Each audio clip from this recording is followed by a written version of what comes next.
સવારનો પોર પણ ભલે ગાય ભાણ જોન ભલે ગાય ભાણ ને ભાણ તિહારા લવ ભામણા એ પણ જે જાણ મરણ રીમા એ ગમાણી રાખજો કસ પુરાવો પણ મૂક્યો તું ગડુડ જોને મૂક્યો તું ગડુડ ગન ત્યાં તો ગરવર ગંધારા ગીજા પણ જોને એ ગાતો સે જો દેવાય તણસૂર એ જગમાં કરમી કસ પુરાવો ભગવાન ભાસ્કર નો ઉદય થવો ભગવાન સૂર્યનારાયણ નો તેજ પંજનો ધરતીની માથે ઘા કરવો અને રાવણનો પ્રહસ્ત નામનો દીકરો લંકાના રણમાં ફરવા નીકળ્યો છે. પ્રહસ્તે જે દ્રશ્ય જોયું એ દ્રશ્ય જોયું અને પ્રહસ્ત સીધો જ પોતાના પિતા દશાનન લંકેશ રાવણની પાસે આવ્યો છે અને રાવણ ભગવાન શિવનું આરાધન કરે છે. જટાટવી ગલજ્જલમ પ્રવાહ ભાવિતમ સ્થલે ગલે વિલંબ લંબિતામ ભુજંગ તંગ માલિકામ ડમટ ડમટ ડમટ ડમટ નિનાદવટ ડમાવયમ ચકાર ચંડ તાંડવમ તનોતુ ન શિવક શિવમ જટાંગ ટાંગ સભ્રમમ રમન્ન નિલ્પ નિર્જરી વિલોલવી ચિવલ્લરી વિરાજમાન મૂર્ધની નગત દગત દગત વલમ લલાટ પટ્ટ પાવકે કિશોર ચંદ્ર શેખર રતિ પતિ ક્ષણમ મમ ધારા ધીરેન્દ્ર નંદની વિલાસ બંધુ બંધુનામ સ્ફુરતિગંત સંતતિ પ્રમોદમાન માનસે કૃપા કટાક્ષ ધોરણી નિરુદ્ધ દુર્ધરાપતિ ક્વચિત દિગંબરે મનો વિનોદ મેં તો વસ્તુની જટા ભુજંગ પિંગલ સ્ફુરતપણા મણિ પ્રભા કદંબ કુમકમમ પ્રભમ પ્રલી પ્રતિક હર હર મહાદેવ હર કરી અને ભગવાન શિવનું સ્મરણ પૂરું કરી અને શિવાલયમાંથી રાવણનું બહાર નીકળવું અને દીકરો પ્રહસ્ત મળ્યો અને પ્રહસ્તે એટલી વાત કરી છે, પિતાજી આજે એક મેં અદ્ભુત દ્રશ્ય જોયું. શું જોયું? પિતા સુનહુ પ્રહસ્ત કહ અચરજ ભો મોહી આજ કે મિલી ગીધ નિજ મંડલી અને કરત ખાજ નિજ ભાગ. પિતાજી આજ ગીધનું મંડળ ભેળું થઈ અને એના ખાજનો ભાગ પાડતો હતો. જેમ કોઈ મોટી જગ્યાએ મેળો ભરાવાનો હોય અને વેપારીઓ અગાઉથી ડેરા તંબુ નાખીને બેસી જાય એવી રીતે ગીધડાઓને જટાયુ અને સંપાતિ દ્વારા ખબર પડી ગઈ હતી કે ભગવતી જાનકી માટે જે યુદ્ધ થવાનું છે અને એમાં અમને સૌથી વધારે ખોરાક મળવાનો છે એટલે પહેલેથી ગીધના ટોળા અને ટોળા આવીને લંકાના રણમાં બેસી ગયા હતા. અને એમ કહેવાય છે કે પ્રહસ્ત પક્ષીઓની ભાષાને સમજતો હતો કે પિતાજી આજ ગીધની નાતમાં ચર્ચા થતી હતી કે શું બેટા ચર્ચા થતી હતી કે પોતાના ખાજનો ભાગ પાડતા હતા. એમ એ તો આમિષ છે, એ તો ગીધનો ખાજ છે, એમાં ભાગ શું પાડવાનો? તો કે ના, મેં વાત સાંભળી કે આપની અને રામની વચ્ચે જે યુદ્ધ થવાનું છે એમાં કયો યોદ્ધો કોને મારે અને મૃત શરીર કોને ખાવા એની ગીધડા વેચણી કરતા હતા. જુવાન ગીધડા એમ કહેતા હતા લક્ષ્મણજી જેટલાને મારશે એટલા અમે ખાશું. વૃદ્ધ ગીધડા કકડાટ કરતા હતા કે અમારી પાચન શક્તિ મંદ પડી ગઈ, જઠરાગ્નિ મોળો પડી ગયો એટલે અમે પચાવી ન શકી, એટલે હનુમાનજી જેટલાને મારશે એટલા અમે ખાશું, કારણ કે એની ગદાથી પોચું થઈ ગયેલું હોય પચવામાં હેલવું પડે. હનુકી ગદાતે મરે આમિષવો અચ્છો રહે. એમાં એક ગીધરાજ ઉભો થયો કે ભાઈ તમે આ બધાએ ભાગ પાડ્યા એ વાત અમને મંજૂર છે. કોઈ નીલ મારે, કોઈ અંગદ મારે, કોઈ સુગ્રીવ મારે, કોઈ જામવંશી મારે, રામ મારે, બધાના ભાગ પાડ્યા. પણ એક ગીધો ઉભો થયો, એને કીધું એક વાત મને મંજૂર નથી. કઈ? કે જય શર હરિવર હાથ તય લગત પ્રાણ ચલ જાય અને વો આ મિશકો બાટ કહે ને પછી સબે ગીધ મિલી ખાય. ભગવાન રામના હાથે જે મરે એનો ભાગ નહીં પાડવાનો, કારણ કે પ્રસાદી કહેવાય. પ્રસાદી તો બધાએ ભેગા મળીને ખાવી જોઈએ. જય શર હરિવર હાથ તય લગત પ્રાણ ચલ જાય અને વો આ મિશકો બાટ કહે ને પછી સબે ગીધ મિલી ખાય. એમાં એક વૃદ્ધ કીધું ઉભો થયો ભાઈ. એને કીધું કે આ બધા ભાગ પાડે બધી વાત મને મંજૂર છે, ભગવાન રામના હાથે મરે એની પ્રસાદી ગણો ઈ ખાવાની વાત કરી એમાં મને વાંધો છે. કાં કે ઈ પ્રસાદીમાં રાવણનો સમાવેશ થઈ જાય છે અને રાવણની માટી જો આપણે ગીધડા ખાઈ તો વિચાર કરો આપણે કોના કુળમાં જન્મ્યા છીએ. ગીધરાજ સંપાદી તો દાસ ભયે જાનકી કે જટાયુ અને સંપાદી માં જાનકીના રક્ષણ માટે પોતાના પ્રાણની આહુતિ આપી દીધી. ઈ જાનકીનો ચોર રાવણ અને એના મૃત શરીરને જો આપણે ખાઈ તો વાકે સ્વજન હમ કેસે કહેલાયેંગે. તો એના સ્વજનો આપણે કેવી રીતે કેવરાવશું? આ તો કુળની પરંપરા છે. કુળને લાજ લાગે, કુળને દોષ લાગે, ખોરડાને ગાળ લાગે, માટે એનું માંસ ન ખવાય. માંસ ખાવાની રાવણના એક બાજુ વાત રહી, પણ એના લોહીની નીક ભાળો, એમાં ચાંચ ન બોલશો. નારન ભનંત કવિ ચોંચના ડુબાની કશું. જાનકીને ચોરી ગયો, એના લોહીમાં ચાંચ પણ ન બોલાય. પ્રહસ્તે કીધું, પિતાજી, ગીધડાઓના વચન સાંભળ્યા પછી હજી હું આપને કહું છું કે તમે જાનકીને પાછી સોંપી દો. પ્રહસ્ત અને મંદોદરીની સાથે થયેલી વાતની ખબર નથી. માલ્યવંતજીએ સમજાવ્યો, ન માન્યો. વિભીષણજીએ સમજાવવાનો પ્રયત્ન કર્યો એટલે વિભીષણને પાટું મારીને એમ કીધું કે તું કુળદ્રોહી છો, મારા કુળમાં તું કલંકરૂપ છો, અને મારા લંકાનું રાજ છોડી અને જા, તારા તપસીને પાસે વયો જા. ઈ જો તને બચાવી શકે તો તું બચી જાજે. ટૂંકમાં હનુમાનજી મહારાજ જાનકીની શુદ્ધિ મેળવી અને પાછા કિષ્કંધામાં આવ્યા છે. વાનરો બધા પ્રફુલ્લિત બન્યા છે અને હનુમાનજીનું સ્વાગત કરવામાં આવ્યું છે. અને થોડી અને હનુમાનજી જ્યાં રામને પગમાં પડવા જાય ત્યાં હનુમાનજીને એમ કહેવાય છે કે રામે તેડી લીધા છે. એટલું કીધું કે તુમ મમ પ્રિય ભરત સમભાજી. હે હનુમાન, બાપ તું મને કેટલો વાલો લાગે છે. મારી પ્રિયાની શુદ્ધિ લઈને તું આવ્યો છો. દુનિયાના તમામ માણસોના ઋણમાંથી હનુમાન હું મુક્ત થઈશ, પણ તારા ઋણમાંથી કોઈ દી મુક્ત નહીં થઈ શકું. બાપ, હું તને શું આપું? વધારે તો તને શું કહું, તું મને કેટલો વાલો લાગે છે. મારો ભાઈ ભરત તો અહીંયા નથી, પણ મને અવધમાં સૌથી વધારે પ્રેમ ભરત ઉપર છે.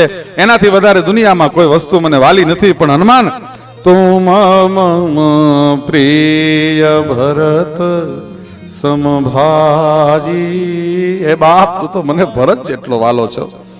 સ્ફટિકની માળા પહેરાવી ગળામાં ભાઈ, અને હરિ કંઠ મારે હાર પહેરાયો, એના મોતી મોઢામાં નાખ્યા.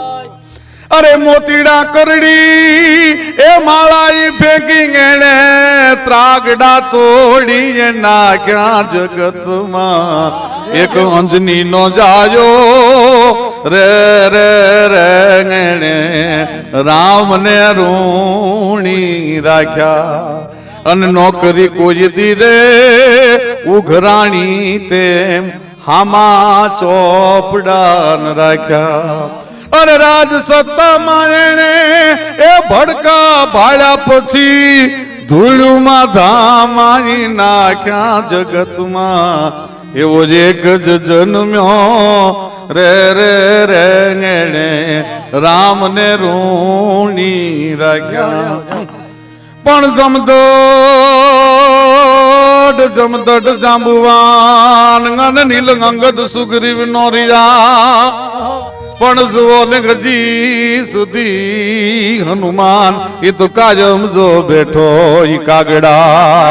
નાથ દુનિયામાં જમદટ જાંબુવાન અને નીલ અંગદ સુગ્રીવ નો રિયા. પણ જુઓ હજી સુધી હનુમાન એ તો કાયમ જો બેઠો ઈ કાગ કે. અહીંયા મંદોદરી ની સમજાવટ છતાં રાવણ માનતો નથી, એટલે મંદોદરી એક કથાને યાદ કરાવે છે. અને અમારું ગુજરાતનું લોક સંગીત પણ કહે છે, એ સુતા સપનું મંદોદરીને આવ્યું રે. એ સુતા સપનું મનોહરીને આવ્યું રે. એ જેણે રાવણને બોલાવ્યું રે. એ સુતા સપનું મનોહરીને આવ્યું રે.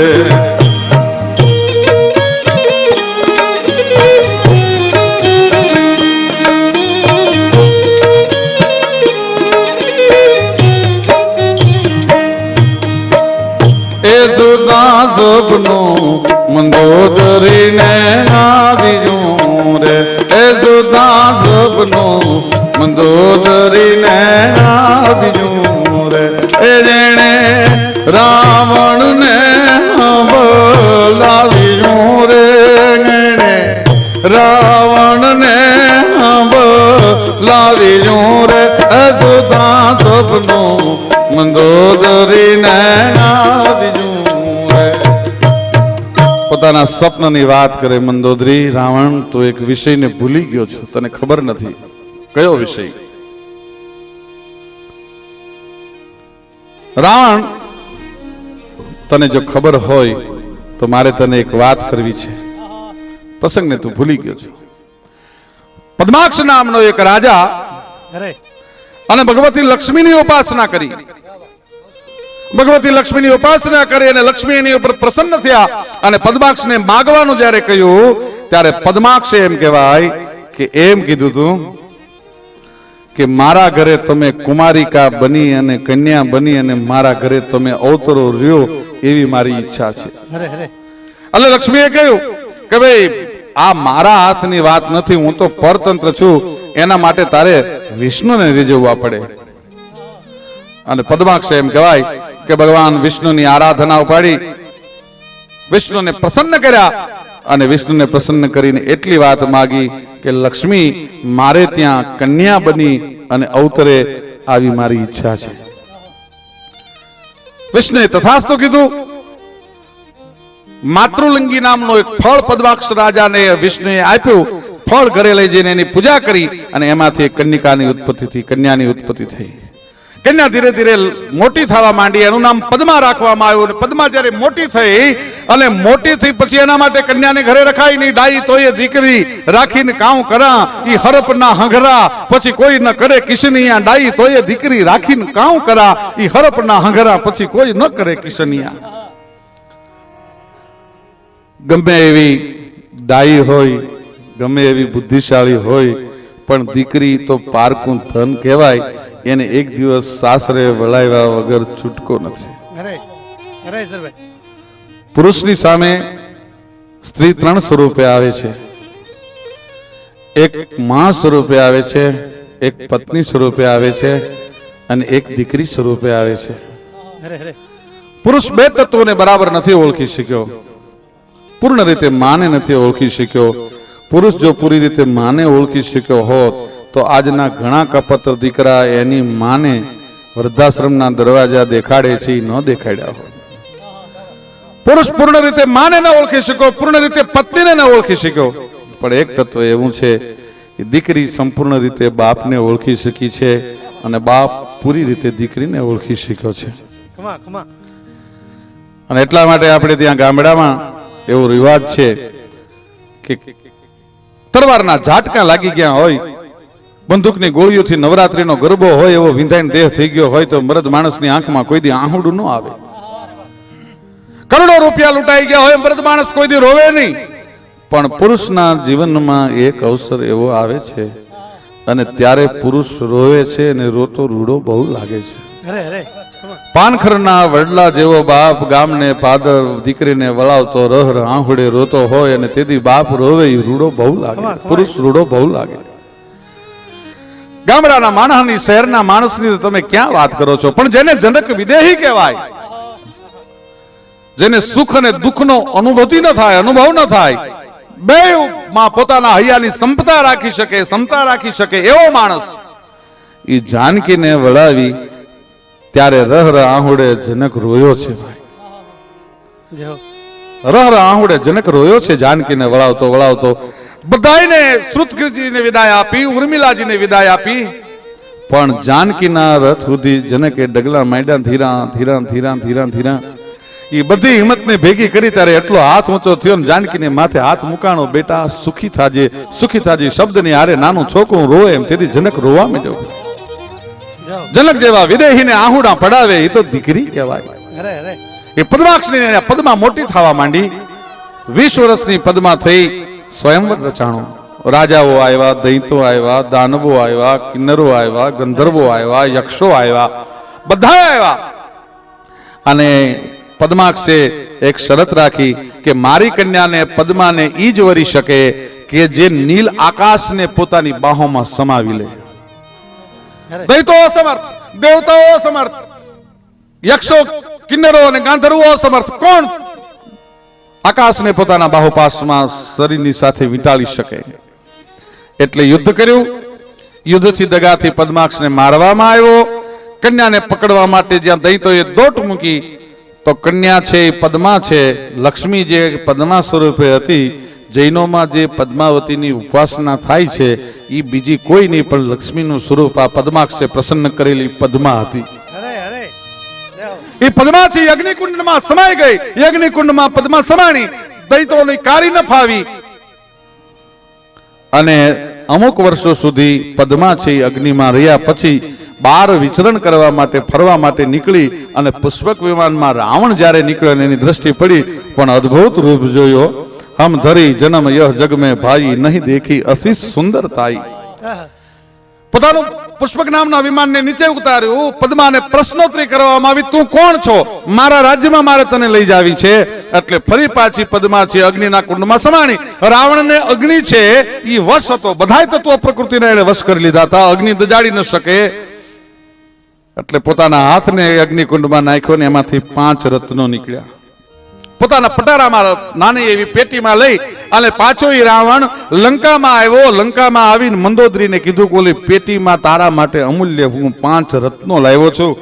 બ્રહ્માંડમાં મેં આવા રત્નો નથી જોયા, જરાક પેટી તો ઉઘાડ. મંદોદરીએ પેટી ઉઘાડવાનો પ્રયત્ન કર્યો, પેટી ઉઘડી નહીં. રાવણે ખોલવાનો પ્રયત્ન કર્યો એટલે એમાંથી પદ્મા નામની જે કન્યા અગ્નિકુંડમાં હોમાઈ ગઈ હતી એ નીકળી. અને એ નીકળી ત્યારે પહેલી વાર રાવણથી તેજ સહન ન થયું એટલે એને આંખો બંધ કરી દીધી. અને મંદોદરીને એમ થયું કે આ કોઈ સામાન્ય કન્યા નથી, આને આપણા રાજ્યમાં રખાય નહીં. રાવણ તે ભૂલ કરી છે, આને પુષ્પક વિમાનમાં પાછી મૂકી આવ. એટલે રાવણની પોતાની હિંમત ન હાલી એટલે માણસોને હુકમ કર્યો પુષ્પકમાં લઈ જાઓ અને એક એવી જગ્યાએ એને ધરતીમાં છૂટી રમતી ન મૂકતા, અગ્નિકુંડમાં હવે એને પ્રવેશમાં ન દેતા, પણ ધરતીમાં એને એવી જગ્યાએ દાટી દો કોઈથી બહાર ન નીકળી શકે. અને રાજાઓએ દૈત્યોના સચિવો મંત્રીઓ સાથે રાવણના જઈ અને જનક રાજાની જ્યાં ભૂમિ છે ઈ ધરતીમાં આ પદ્મા નામની કન્યાને દાટી દીધી. અને જનક જેદી હળ હાંકતો હતો અને એની હારે કડું ભરાણું, એમાંથી જાનકી રૂપે પાછી પ્રગટ થઈ નીકળી અને રાવણને કહેતી ગઈ હતી, એક દી તારો નાશ કરવા માટે હું પાછી આવવાની છું, તું ભૂલતો નહીં. એક દી તારો નાશ કરવા માટે હું પાછી આવીશ, તું ભૂલતો નહીં. બીજી જાનકીની ઉત્પત્તિ માટે વાત એવી છે કે રાવણ ઋષિઓના ટચલી આંગળીના ટેરવામાંથી લોહીનો વેરો લેતો અને એક ઈ ત્રાંબા કુંડીમાં ભેગું કરતો. અને ત્રાંબા કુંડીમાં ભેગું કરીને ઈ ઘડો જ્યારે ઋષિઓના લોહીથી છલોછલ ભરાઈ ગયો એટલે એને નક્કી કર્યું કે આપણી ધરતીમાં નહીં પણ જનક રાજાની ધરતીમાં જઈને આ ઘડો દાટી આવો. એટલે ઋષિઓના વેરાનું જે લોહી લીધું હતું ઈ જનકની ધરતીમાં દાટી દીધું અને એમાંથી કાળ રૂપે મહાચંડી રૂપે પ્રગટ થઈ અને પાછી અશોક વનમાં આવીને બેહી ગઈ હતી. ઈ ન્યાયે પણ જાનકી ત્યાં હતી.